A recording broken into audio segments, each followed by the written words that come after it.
Bismillahirrahmanirrahim. Assalamualaikum warahmatullahi wabarakatuh. Di sini saya ingin mempresentasikan tentang keamanan WLAN.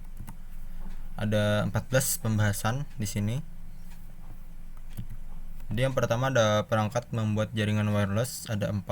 Wireless network adapter, wireless router atau wireless access point, wireless antena wireless, dan yang terakhir ada wireless repeater. Adapun tipe-tipe jaringan wireless itu ada 5, ada WIPAN. Ini merupakan jaringan yang jangkauan areanya lebih kecil. Contohnya itu Bluetooth, infrared, dan Zigbee. Yang kedua ada WLAN atau Wi-Fi. Ini lebih luas dibanding oleh WIPAN. Yang ketiga ada WiMAN, jaringan yang menghubungkan ke beberapa jaringan WLAN. Contohnya teknologi WiMAN dan WiMAX. Selanjutnya ada wireless wide area network, jaringan wireless yang menjangkau area luas, misalnya menghubungkan kantor pusat dan cabang antar provinsi. Dan yang terakhir ada cellular network. Ada protokol jaringan wireless itu ada 6. 802.11 itu pada tahun 1997. Yang kedua 802.11b merupakan generasi pertama. Yang ketiga ada 802.11a merupakan generasi kedua. Yang keempat maksud saya itu merupakan generasi ketiga di 802.11g.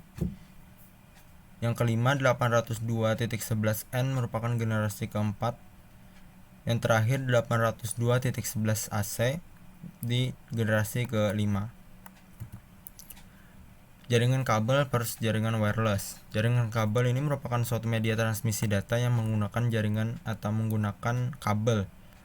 Jadi kabel tersebut itu digunakan untuk menghubungkan satu komputer dengan komputer lainnya untuk bertukar data atau informasi.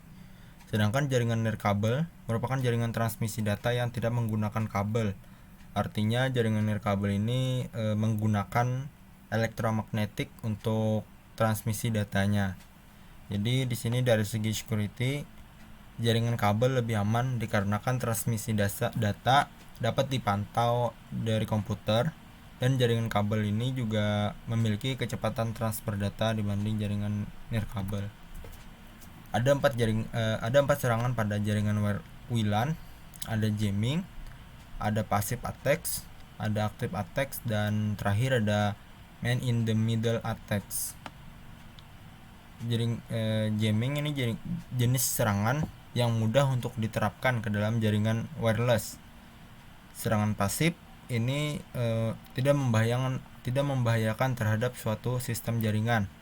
Sedangkan aktif ini lebih berbahaya dibanding passive attacks. Yang terakhir middle attacks itu penyerang memotong jalur di tengah antara access point dan klien. Ada 6 kelemahan wireless WLAN pada lapisan fisik.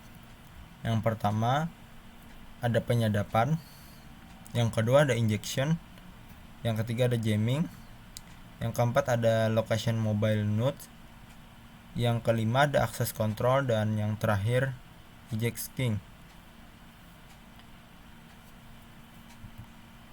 Selanjutnya kelemahan WLAN pada MAX data layer. Pada lapisan ini terdapat kelemahan, yakni jika sudah terlalu banyak nodes klien yang menggunakan channel yang sama terhubung, maka bandwidth yang mampu dilewatkan akan menurun. Selain itu mudah ditiru atau diduplikasi, membuat banyak permasalahan keamanan. Selanjutnya apa itu SSID?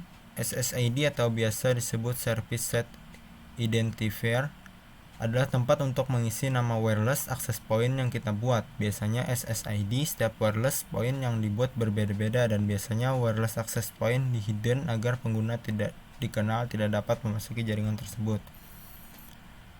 Ada perbedaan dari ketiga ini. Yang pertama equivalent privasi. Protokol ini diluncurkan pertama kali dan diratifikasi oleh IEEE pada tahun 1999. Jenis protokol ini tidak aman untuk pengguna Wi-Fi karena mudah dicelah oleh hacker. Yang kedua atau yang selanjutnya, Wi-Fi Protect Access. Karena yang sebelumnya itu tidak aman, maka Wi-Fi Aliansi diketahui mengembangkan protokol baru yang dinamakan Wi-Fi A atau Wi-Fi Protect Access. Yang selanjutnya, ini merupakan protokol Wi-Fi yang paling kuat.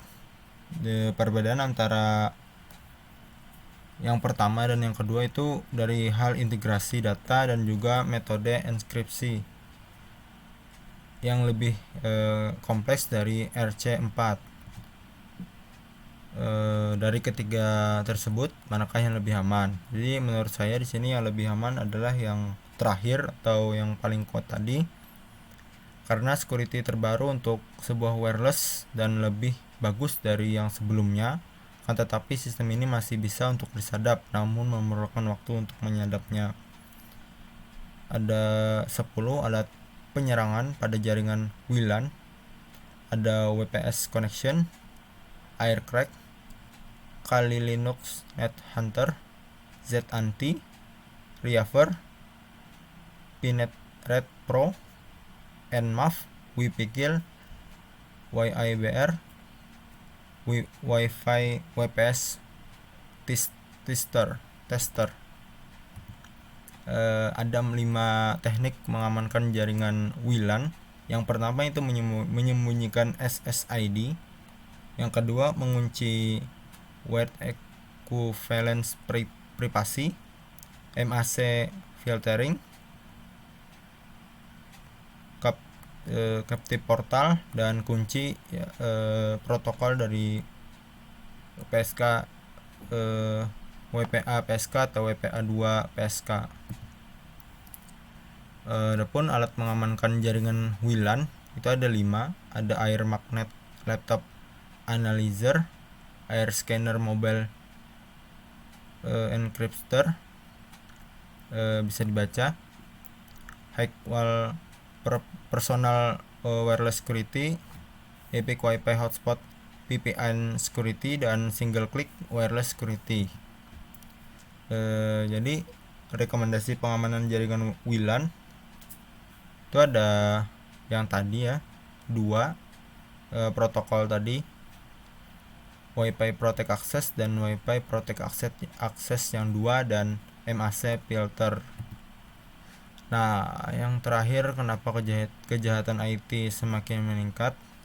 Jadi seiring perkembangan teknologi, banyak orang salah dalam menggunakannya. Semakin berkembangnya teknologi, semakin mudah orang mencari celah untuk melakukan suatu tindakan kejahatan. Semakin canggihnya teknologi, semakin besar pula potensi kejahatan meningkat. Sekian dari presentasi saya. Apabila ada kesalahan kata atau kesalahan materi yang saya sampaikan, mohon dimaafkan. Semoga bermanfaat. Assalamualaikum warahmatullahi wabarakatuh.